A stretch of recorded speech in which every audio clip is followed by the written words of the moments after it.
half in the bag. Oh. Hey, Mike. Yeah? I was thinking about what you were saying recently about doing some updates to the store. Yeah? And I decided it's time to finally get rid of this super old computer. Get something, a little more modern. That's a great idea. So I can get rid of this then? Yeah, I got the new computer in the back. Oh, thank God.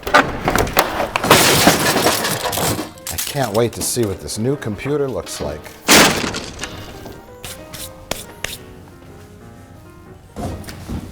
Boy, you really annihilated the old computer. Speaking of Annihilation, have you seen Annihilation? Can you describe its form? No. Start from the beginning. Annihilation is the new film from writer-director Alex Garland, whose last film was Ex Machina. One of the best science fiction films in forever. Annihilation isn't a reboot or a remake, and it's not based on a comic book. It's based on a book, but not a fucking comic book. It's slow, intense, and intelligent, and doesn't treat its audience like idiots. Nobody went to see it. Mike, what episode of Star Trek did Annihilation remind you of? For some strange reason, I was thinking of the worst episode of Star Trek The Next Generation ever, called Masks. Asaka is waking. Those of you out there know it. Mask with Eric Stoltz? Plural. Where he fucks his mom, Cher, in that movie, right? Isn't that what happens? No, that was the dumbest thing ever that I said that, because it really didn't. I was just thinking about that during the movie. No, that's a joke. So you could show clips from Masks.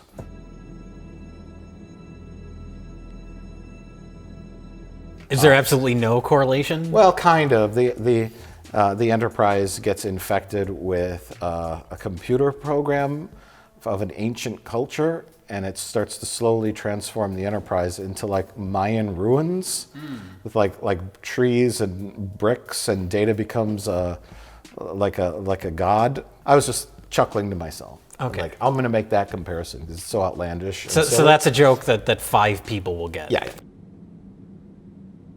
Your intro is beautiful because I thought of several things while watching this movie.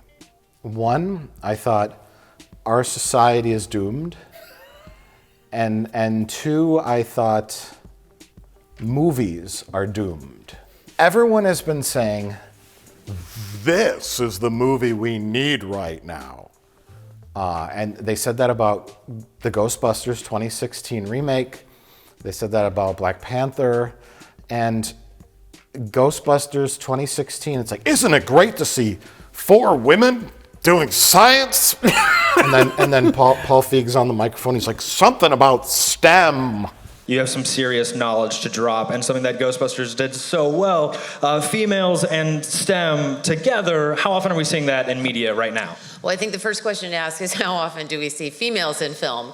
And we don't. Ghostbusters and Black Panther are important films for if you're a little kid and you want to see a fun movie that has you in it. Yes. Like, that's it. So I'm sitting back there and I'm watching this movie and I'm like, oh, wait. This entire cast is women. And that's one thing that everyone bitches about, is that there aren't any roles for women. If you look at the top 120 films from 2010 to 2013, not one female lead or co-lead that was STEM. Here's a movie that has 5 women in it. Intelligent women. There's no queef jokes. I'm getting to that. There's no queef jokes, Mike. Without being showy about it, or look at us, we're doing a thing. This is the first all-female movie. Like no one said anything like that. No. It's just a movie that has 5 female leads. 2 of them are minorities, African American. 1 is lesbian, and they're all, well, 1 is just a paramedic, but the rest of them are scientists. Just a paramedic. Just a paramedic, I know. And so they're all strong women, intelligent women, and they're starring in a science fiction film. There's no man in it.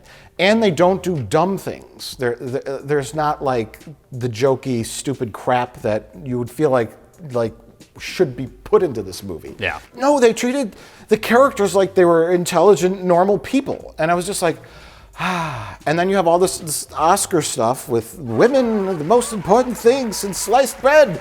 And no one in the whole fucking world has talked about this movie. And it's smart and it's dark and it's like a horror movie. It's like a David Lynch movie. I was surprised that I thought it was going to be Cronenberg movie. Yeah, I thought it was going to be more I mean, it is sci-fi, but it's definitely more sci-fi horror. Well, it felt like it drew upon a lot of different other science fiction movies. I mean, it's a topic you've seen before. Something comes from space and it's unknown, like The Arrival. Yeah. Where what is this thing we've got to go investigate? We got to go. Yeah, actually, that's a lot like Arrival, where they got to go in their ship and slowly learn what's happening. Yeah. But this was more like more horror driven, more like disease horror, like yeah. So it had it's like body horror stuff. Yeah, it had a lot of strange elements, and so yeah, you've got people like creaming in their pants over like silly comic book movies about like changing the world, and then here quietly you have a science fiction horror drama that the studio has no faith in, so they're dumping it on Netflix everywhere but the U.S. Yeah, and that's another thing too. It's like well reviewed. So this is a movie that has quietly been released, is fairly smart. It felt like a movie from like the 70s, like a sci-fi movie from the 70s, and is intelligent, is thought provoking. It kind of makes you think. You watch it and you're what's going on. There are no dumb tropes in it, and then it's completely failed. With all the talk that this is the time for women, the uprising of women in Hollywood, you know. Women don't get enough roles. Women need positive role models in movies. And they're like, this is it on a fucking silver platter, and no one talked about it. And so I found that surprising. I think a part of it is when they say that they want these movies, to have representation and equal screen time for everybody. They're talking about the like mass appeal movies. And unfortunately, the mass appeal movies are all dumb. This movie, if it had come out 20 years ago, would be just fine. It would be a theatrical release that people would actually go see and enjoy. But now it's like, what is this? I don't know what it is. I don't care. I'm going to go see Black Panther for the 5th time. And that's what I meant by that movies are dying. Yeah. Because like people have been conditioned to dumb or obvious. Yeah. Where the choices are becoming slimmer and slimmer and slimmer, and this is a good example of where you've got a studio. Oh, we've got this really good movie by this really great filmmaker who made a popular movie before. Yeah. We watch it. Oh, this is gonna bore people. Like, oh God, what do we do? Dump it on Netflix. Yeah. And so it's like this. It's like the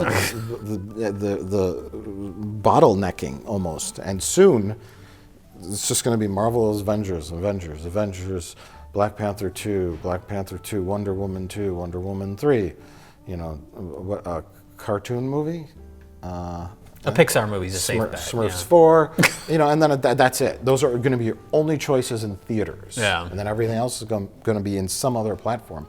And so I'm like watching this, I'm like, yeah, I like this. And, all the characters without being they're all well defined without being like overwritten. Yeah. Where it's like this is the character that has this personality, and it's like really like on the nose about it.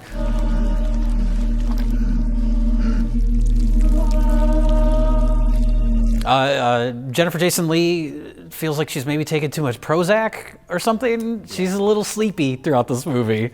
Well, she's dying of cancer. Oh, spoilers. I guess it doesn't matter because nobody saw this movie. And nobody will. Yeah.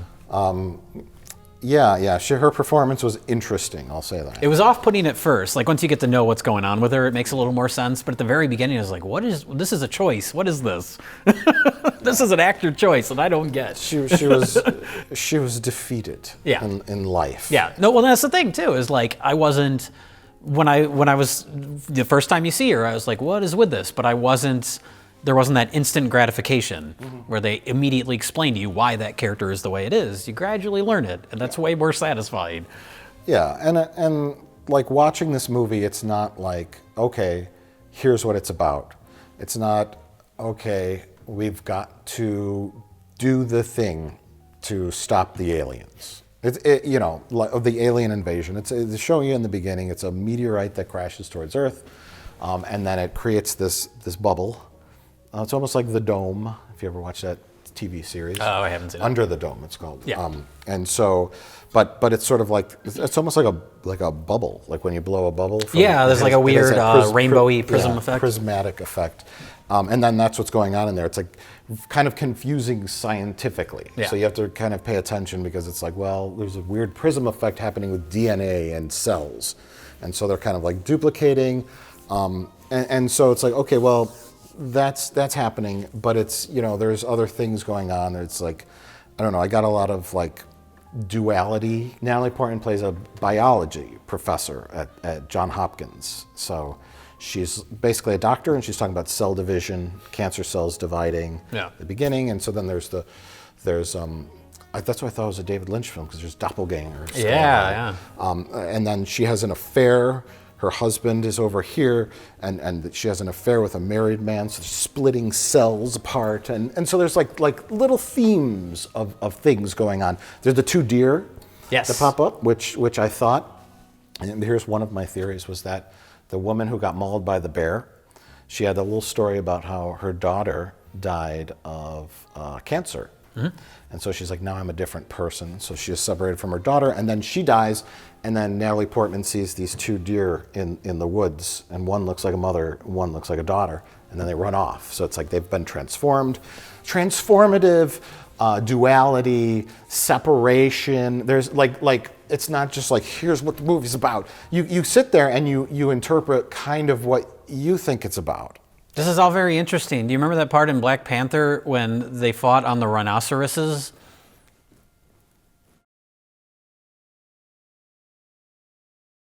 So yeah, I sat there and I was like just ingesting this, and then it just got creepy as fuck. There's a good chunk towards the end. I guess we're in spoilers. Fuck it. There's like a 20-minute chunk where there's no dialogue. It's all visual storytelling.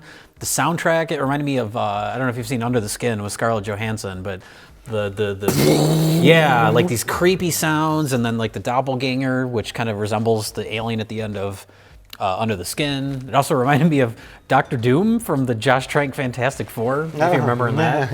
This sort of like half-formed, not a lot of detail on it. All that stuff was fantastic when they get to the lighthouse. And it's really good, like science-y alien visuals that you haven't seen before. Yeah. Well, also, speaking of things I haven't seen before, just the whole concept, the idea that like all DNA under this dome is like the same. Mm-hmm. Like you can mix with like plants, and different animals can mix, and you end up with one of the scariest things I've seen in forever, which is this weird bear human hybrid thing with like a skull face, and when it opens its mouth, instead of roaring, it's like a human voice screaming. It's like nightmare fuel. It mimicked. Yeah. The things mimic each other, because there's a alligator attack at first, but Natalie Portman opens up its mouth and she's like, it has teeth like a shark, and they're like, did it crossbreed with the shark? She's like, no, species can't do that. And then, but lo and behold, they have, and so the bear thing is like, it's mimicking human voices, and that scene was pretty horrifying. That was great. But the ending is so ambiguous and strange, and the climax, you mean, not the end. Not the end. No, the climax. Because then you have the guy in the hazmat suit who's asking Natalie Portman questions later, and he's like, so was it a carbon-based life form? Was it from space? Oh, that was so great. Just I don't know. What did it want? I don't know. What was it trying to accomplish? I don't know. Right. Like, that was so great. Yeah. And not in like a unsatisfying way, too, where you're like, oh, I want to know. Like, it doesn't matter in the context of the story. All right. There's a little tease at the end that it may not have been Natalie Portman that left, but, Well, that's I was curious, because I thought I had read something before seeing the movie that there was like a conflict with the studio between like Alex Garland, director, and his producer, those two against one of the like financiers from Paramount, that the movie was too slow, too weird and different, where he wanted him to do reshoots and change some stuff. So I was watching the movie kind of with that in mind. This is what happens. This is what they do. But I was watching the movie, and the framing device with Natalie Portman being interviewed by the guys in the hazmat suits, I was like, is this a reshoot? Because this feels like We're helping the audience along. yeah, like you know she's gonna be okay, and it kind of deflates a little bit. But apparently, the producer who was on Alex Garland's side, he had final cut.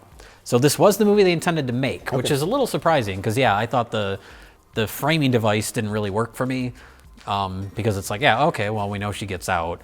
But then there's kind of the twist at the end, which I also thought would have been like it felt like a studio tacked on note. Like, we gotta have a little twist at the end. Like, it felt kind of obvious. Yeah, yeah. So that was a negative.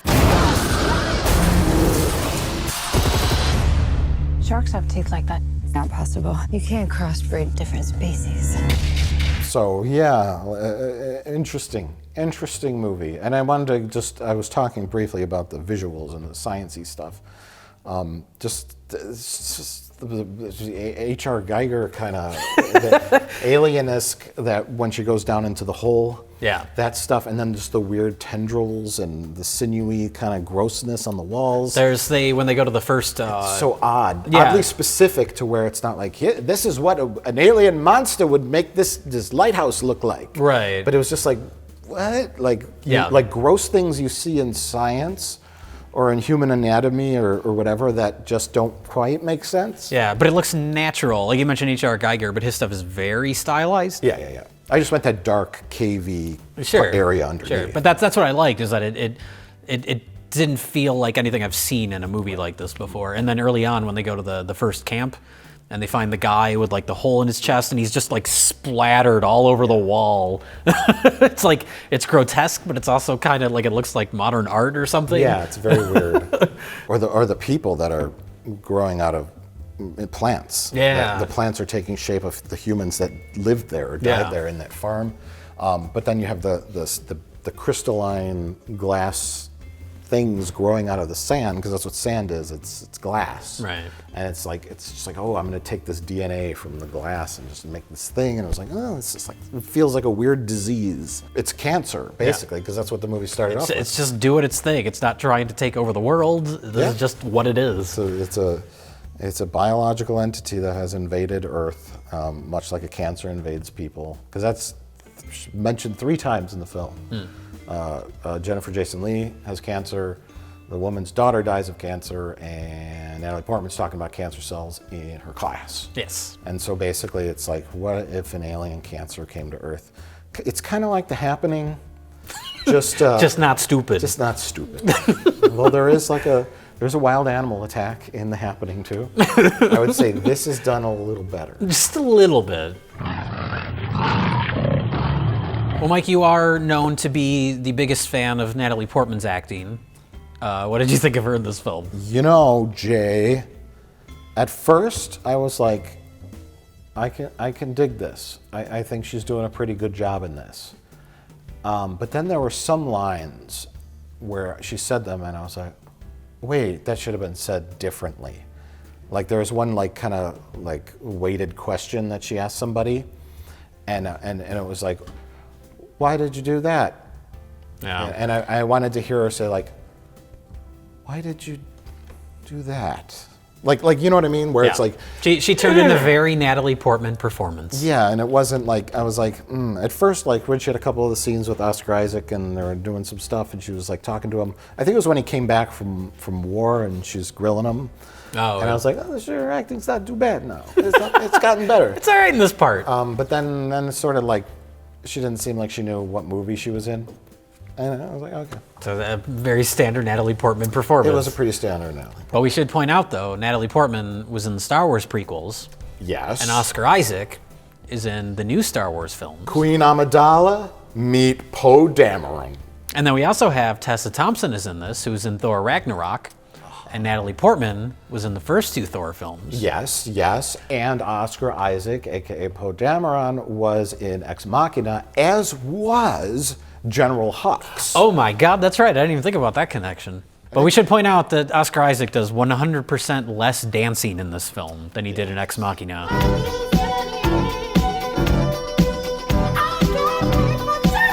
There's no dancing, and he looks like he's on drugs. I mean, that's what he's playing. And Oscar Isaac is Oscar Isaac. Jason Isaacs is with an S, and he is on Star Trek Discovery. And Jason Isaacs was on a TV show called Awake, which is what no one else in the theater was during this film. It's destroying everything. It's not destroying. It's making something new. So Mike, would you recommend Annihilation? It's probably out of theaters already. Absolutely. I know it's on Netflix in other countries, I think, on like March 13th. So I don't know if it'll be on US Netflix that early. Probably not. That would be really weird. Well, I mean, But- that was the controversy with this. And, Yeah. and it's multi-layered, and it becomes confusing, and it makes your eyes cross Yeah. out of the confusion, because here you had a movie, and this is normally a movie we'd say, oh, thank God it's on Netflix. I just want to watch this at home. And so we put it in theaters. Yeah. Usually they dump movies that have low scores on Netflix. This one had a high score. So they put it in theaters, but it bombed in the theaters. And so then they were going to put it on Netflix in every country but the US. Yeah. And everybody over there said, we want to see this in theaters. Yeah. And so It's a big mess. what? You'd think it would be the invert, because Americans are dumb. And so it's like they only want to see the Avengers Yeah. and Mickey Mouse movies in the theaters, or whatever. Sherlock Gnome.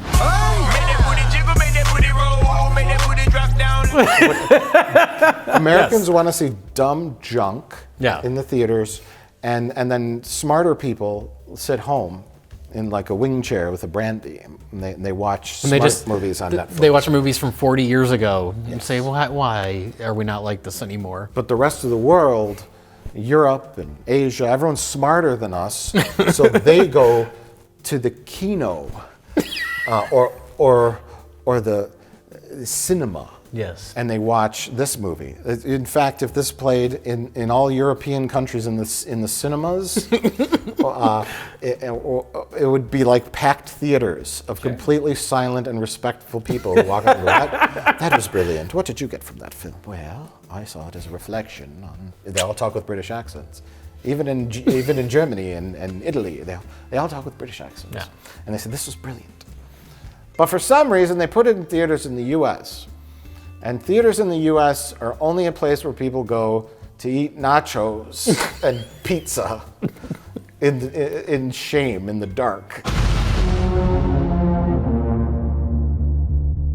Well, it's time to start up this old monitor. Oh, it's booting. Command, enter. Huh. There's some kind of program running. Accessing CIA database. Do you wish to continue? Should we just delete this so we can put our own files on Yeah. it? Okay. All right. Okay, now it's porn.